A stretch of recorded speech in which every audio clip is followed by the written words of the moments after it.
सिंधुदुर्ग जिल्ह्यामध्ये 12 फेब्रुवारीला भारतीय जनता पक्षाचा मेळावा आहे। ओरोस ते संध्याकाळी 4:30 वाजता हा मेळावा होणार आहे। या मेळाव्यात नारायण राणे, रवींद्र चव्हाण उपस्थित राहतील, तर महाविकास आघाडीतील प्रमुख नेत्यांचा भाजपमध्ये या मेळाव्यात पक्ष प्रवेश होणार आहे।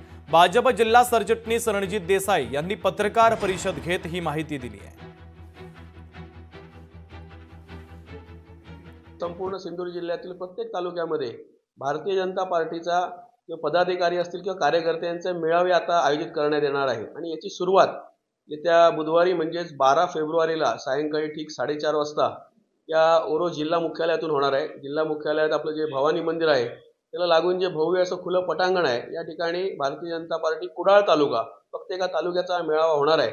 आणि या मेळाव्याला सन्माननीय खासदार माजी मुख्यमंत्री नारायणराव राणे साहेब, त्याचबरोबर भारतीय जनता पार्टीचे प्रदेश कार्यकारी अध्यक्ष रवींद्रजी चव्हाण साहेब, या जिल्ह्याचे पालकमंत्री नितेशजी राणे साहेब, त्याचबरोबर प्रदेश उपाध्यक्ष अतुलजी काळसेकर साहेब, आमचे जिल्हाध्यक्ष प्रभाकरजी सावंत साहेब, त्याचबरोबर प्रमोदजी जठार आणि सर्वच नेते मंडळी उपस्थित राहणार आहेत।